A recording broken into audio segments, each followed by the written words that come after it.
Well, hello, everybody. Welcome again to another BG Cast and a BG Tap interview we have going on right here. I'm very honored to be sitting down with two people I'd say who are extremely remarkable. For the first time last night, I decided to immerse myself in the Jones Plantation experience and get the actual screening experience of it as opposed to just watching it on my laptop. And I felt that we have a very hard truth in this movie that is being pushed in front of us, that is making us gain this awareness. And that's why I said in my statement last night, this film could potentially have such a huge effect on human consciousness and awareness when it comes to going into the days ahead. So Lark and Amanda, why don't you introduce yourselves? Let's one thing I like to ask a lot of people is there's a moment that we all had in our lives that led to us becoming aware of everything that's going on. And I call it a burning bush moment per se, but a lot of people, it wasn't as much of a burning bush as much as it was a revelation or a realization. So I'm actually really intrigued and really interested to hear what brought you all to this awareness that you are at today. Should I go first? You can. I came to it earlier because I'm old. He's got 19 years on me, guys, so he can go first.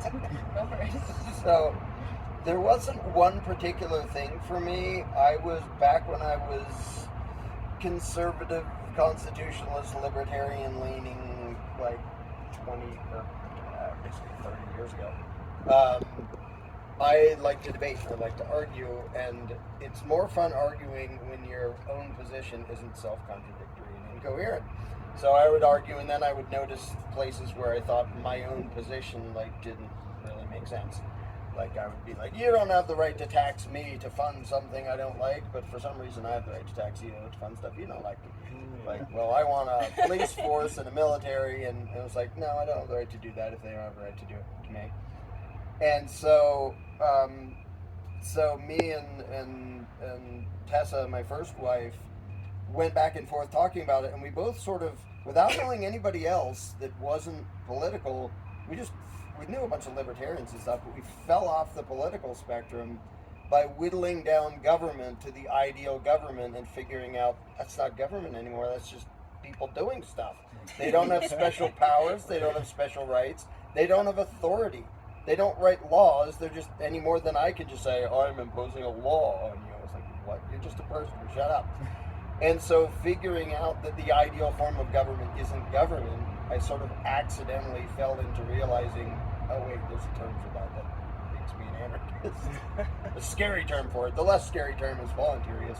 Just recognizing that there's no such thing as special rights and the right to rule. And along the way before that, there were plenty of things that, like recognizing evil, insane things that ruling classes were doing.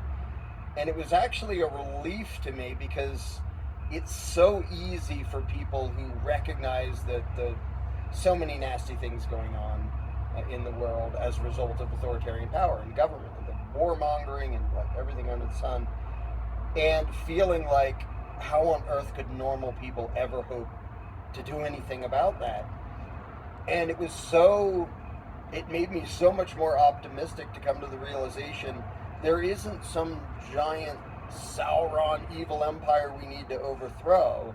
There are some nasty psychos in the world, but they have no power unless lots and lots of well-intentioned people believe their crap and go along with it. So I realized the thing that has to go away isn't the psychopaths. It would be nice if they were. But they don't need to go away. What needs to go away is in the minds of all the normal people thinking that they're authority and thinking that we have an obligation to pay tribute to them in the name of taxes and obey whatever arbitrary BS they decide to call law, and realizing this isn't a giant battle against some huge power.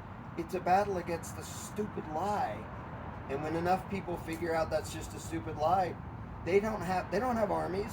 There's nobody to drive their tanks. There's no trigger fingers because everybody goes, yeah, we figured out you're psychos and we shouldn't be following your orders. And that's the end.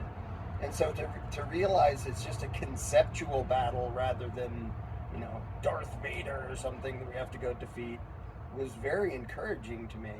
And that was a thing that I only came to when I became a voluntarist and realized Because as long as I was stuck in the political thing, part of me knew this is never going to work. I'm not going to convince people to vote away their free stuff. They don't nearly understand what's going on.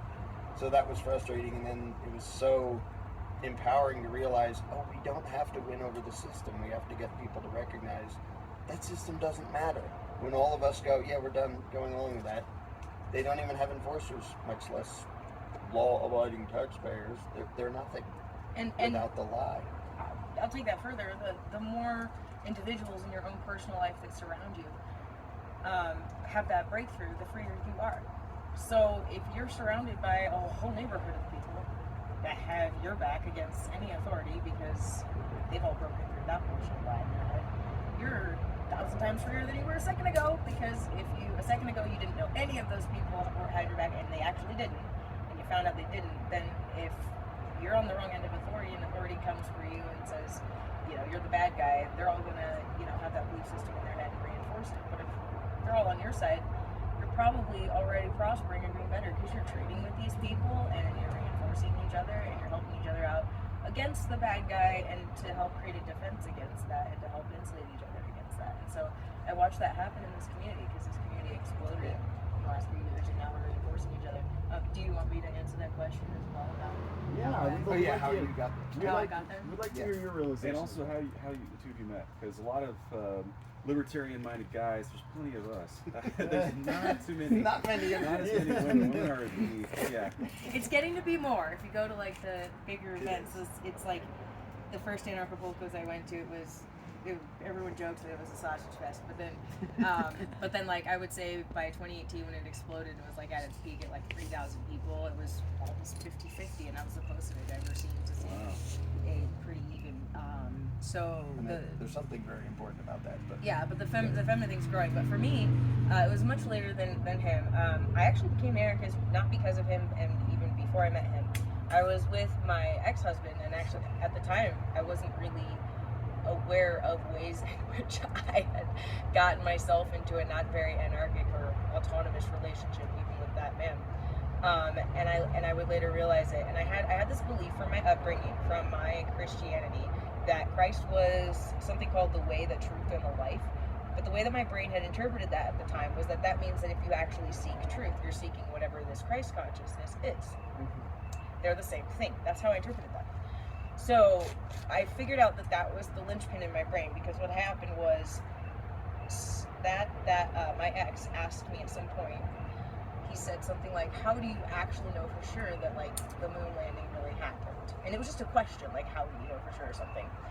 And his question made me so uncomfortable, it broke my brain, because part of me realized if he's questioning that, it means it could be possible that that's not true, and that's such an embedded, comfortable assumption that I'm so certain of. The idea that that's not true is very disconcerting, and I sort of like got defensive at him and responded in a way that wasn't really how you respond if you're like just interested in the truth and comfortable with a new topic. And then he pointed out that I was sort of being defensive about it, and that he said, I think this way because of stuff I've looked into. You don't have to think that way, but if you look on the internet and you go and you do some research on your own, you might find something if you want to. And he didn't push me, and that was the beginning of my brain starting to do the thing where it got brave enough to even break out and challenge itself. That was the beginning of that, because I went home and I thought, if I'm this person that's supposed to be a Christian that seeks truth, then I can't act afraid, no matter how uncomfortable that truth is, of the truth, if it is real. In other words, if the moon landing the way I thought it happened didn't really happen, it didn't, and it was the truth, why would I be afraid of that? If the truth is linked to whatever Christ consciousness is, and that's what I believed at the time, actually still believe that, that's, how can that be a bad thing? So for me, it was just, I'm going to seek this and see, because whatever's true is true, and if I can prove it, then how can that be harmful to me? I just need to put my emotions out of the way. I had a visceral reaction. That was a self-awareness level I guess not everyone has. And I started down this path of being willing to look at weird stuff on the internet that people don't normally look at, and you guys might know how that goes. Of course, yeah. And it led to, the next step was that it led to a rabbit hole about the financial system. So I came in from the financial system angle, and figuring out the Federal Reserve and the way money worked was really screwed up. And then I went the libertarian route, naturally, because it was like my Republican-leaning parents and the way I grew up was like, well, you know, Second Amendment and autonomy and freedom, but I confused that with Republican governance. So then I started looking deeper into the Constitution. Why is our money system effed up and all of that? Lo and behold, I'm like, well, libertarian sounds better, you know. And I just hadn't considered anarchist yet, so it's like, I'm just like, libertarian sounds better. So anyway, I get to the point where it's like, I'm looking through YouTube stuff all the time. I'm doing the libertarian thing of like, I'm consuming all the content I can, right? I'm hungry for it now. I stumble upon a video called The Philosophy of Liberty, and now I'm like a year deep. This is just a year into all this. And I find The Philosophy of Liberty, and I'm like, this looks interesting. I need to watch this whole thing. And I watch it, and it just disintegrated the remnants of authority in my brain. Because the leftover libertarianism was sort of a default. It wasn't really thought through. It was like, well, it seems like that's a better alternative than this. That's closer to freedom. But I hadn't thought through individual rights from a logical perspective of, does anyone have the right to violate your consent at any point if you did nothing wrong to anyone? Does anyone have the power to step in and be a third party and be like, hi, I'm with the National Guard, and because reasons I'm here to do this thing to you that you didn't consent to? Like, that sort of thing, I started putting my brain in the scenarios where, under the philosophy of liberty, as the video explained it, it was like, is there any justification for a standing army or a third party or anything that inserts itself where there's any one-on-one person interaction? And my brain's like, there is no human interaction where a third party is justified when they were not consented to. That means I'm and my brain's like feeling, it's like, there's a word out there, I know it, I don't know it, what is it? And I'm like, anarchist? No, wait, was that was like anarchy in the UK, throw a Molotov cocktail. Like, that's not anarchy, wait, well maybe that's what maybe they want people to think that's anarchy. Gonna have to Google the definition of that one. And then here we go. Like, that was actually, so I hit that moment right there, 2012. So 2012 is when I hit that moment. And then I sort of met, honestly guys, I met him talking on Facebook online. So it was talking online. So there's hope for all you social media creeps out there. Yes. You're not a creep just for making friends. It's just that we weren't, to be fair, neither of us were in dating mode because we thought we were in the relationships we were in for the foreseeable future. We thought we were approaching it from a point of friendship, so it wasn't like, hey, are you someone to date? It was like, oh, this cool guy Larkin Rose, and we're just sharing stuff we have in common, and then it just gradually seeps into deeper stuff, and then eventually it's like, I'm tolerating behaviors in my life towards me that are sort of like state behaviors towards me, and this isn't really good. And then, you know, looking at my own life and like what I was tolerating in it, and then realizing I had a really good friend right in front of me that actually cared about how I was being treated, and the person I was living with didn't. So, long story short, we gradually ended up here, but it wasn't comfortable at first, and we didn't know it was happening at first. It was one of those like, oh, is this happening? Oh, we're really a thing now. Okay. So my advice for how to get a prize like this is blind luck, basically. Blind luck. You're super helpful, Larkin. God, you're supposed to have a roadmap. You see that, guys? Have trusted faith in the unknown. For all you know, you can most certainly have that. But Right. there's something to the not trying thing, though. I Yeah. think there's something to.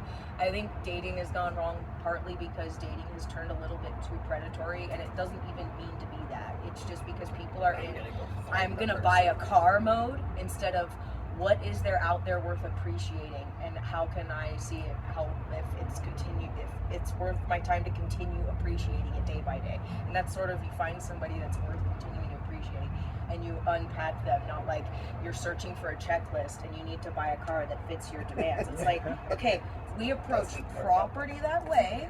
Souls are not property. I like that. Those are There's not a very property. that's a very deep philosophical line we can always get into later, and there's lots of people that try to blur that line, but I'm a big believer that and I'm a Randian, but I don't worship like Ayn Rand in the way a lot of the psychopaths do. I just think she got a lot right. But I'm an objectivist, but it's also like contracts have a place, and in love is a surrender thing and a choose it daily thing, and you have to look the person in the face every day and be like, yep, I still choose this, instead of being like, can you give me some sort of like weird, creepy vow and promise that no matter what kind of absolutely insane shit I might do, you'll just bind yourself to me for 2,700 years? Please, because I need an emotional blankie forever. And I think that sort of insecurity, it's not the promise that's the problem, it's the insecurity behind it that's the problem. You brought up Ayn Rand. So like, So are we that breakaway civilization? yeah. Yeah. It's happening. It's just happening gradually, so a lot of people don't see it happening. But when you're all disconnected and there's 350 million people on a continent, like, it's hard to put your pulse on that. But you can see it in the form of the YouTube followers and who they follow. Like, look at the fact that CNN on YouTube has about 3,000 views per video. It's crazy. Okay, so I have JP one Sears is destroying that by himself. Okay. Some of the most hilarious comedians that don't say anything anti-authoritarian or even go into the realm of politics, they're just comedians, have bigger followings than any of what used to be mainstream media. Mainstream media is like grappling for attention because they don't have any, They're not and mainstream. they're the Jim Brewer. attention grabber of the power structure. They're the power structure saying, pay attention to what I'm doing, please pay attention, please pay attention. And as soon as they're not being paid attention to, that means that we have more traction than a lot of the individuals in this freedom movement think that we have. And so it's one of those things where a lot of people didn't see that the COVID thing coming and know what was happening when that was happening. I was like, this is happening because we have traction. This isn't something to be afraid of. This means they're scared. This isn't them showing themselves in all their power. This is a truly stupid move in every way possible. This is only screwing them, and it's just going to kick 50. Do you think they lanced that boil prior to it being ready to be lanced on purpose? I don't think what they did was on purpose. I think they were desperate and short term, and they grabbed a few $1 billion for their big pharma buddies, and they shut things down and they exerted their control.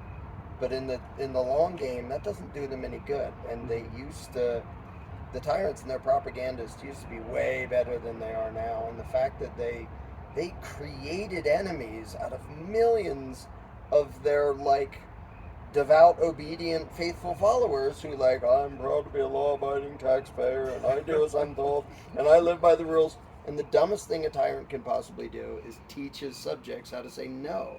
And they did that to a lot of people. Now, a lot of people went along with it, but those people, in the long run, never matter. Yeah, you obeyed, you got the vax, and you died. Well, that went well. Exactly. And that's what happened What? to the people who were loyal to them and believed them.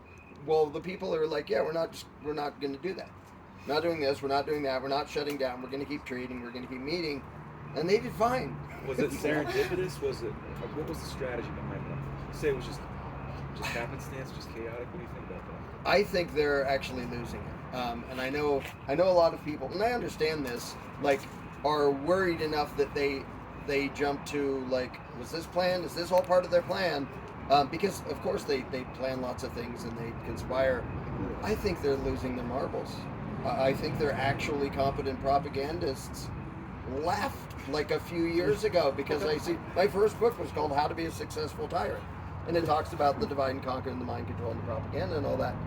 And when that started, I said, I can't believe they're doing this, because if you tell a lie that you'll probably get away with forever, okay, that works if you're going long-term tyranny. If you tell a lie that everybody in a couple of years is going to know you lied, and I said this at the beginning, they're going to have to admit you lied about this and this and this and this and that. Your shutdowns did nothing but harm. This didn't do anything. You lied about this, you lied, and everyone eventually is going to know that. That is a really stupid move for a tyrant to make. Oh, yes. I think they had gotten away with so much for so long and were just coasting on their momentum that they got way overconfident and started playing a game that they forgot how to play, and made enemies out of a bunch of their loyal followers. And even there's a bunch of, in Arizona, Yavapai County, sheriff came out as soon as there was we're going to do this mandate. Sheriff came out, it's no, we're not. No. He has no right to. So when you have the underlings of the politicians saying, we're not doing this, we're not enforcing it, nothing undermines the imaginary power of authority, having their own enforcers saying they have no right to do that, don't worry about it. And that's happened. It happened in Chicago.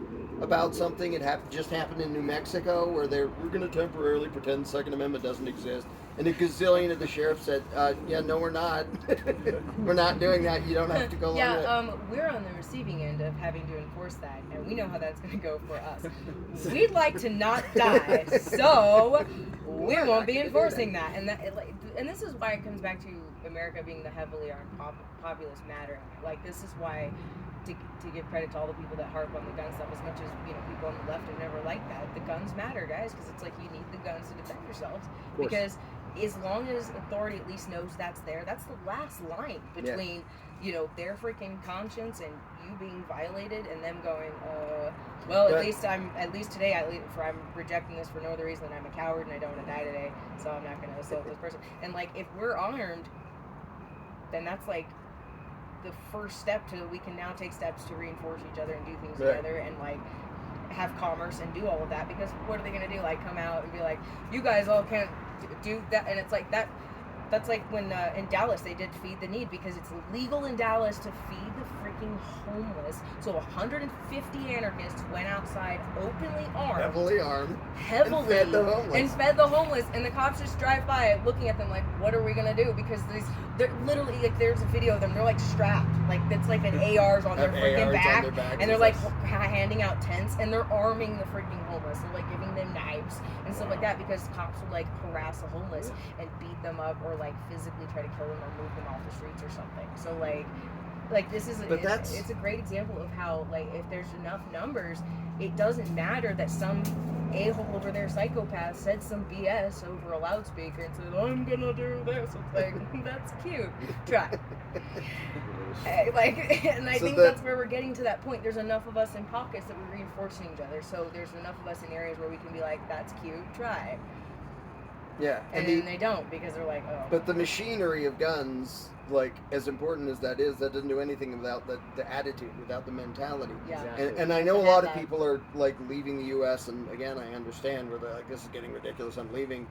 I'm not leaving here, because there are more people here with the mental ability to say, no, we're not doing that. And I don't mean, no, I might vote against you in 4 years. I mean, no, you're not doing that to us. And if you escalate, we will respond, and you will lose sooner or later. Mm-hmm. That mentality is very rare all over the world. Yeah. Even in places that are on a practical level more free than here at the moment, whether socially or economically or whatever, because there are some of them, despite what the learn to the free crowd thinks.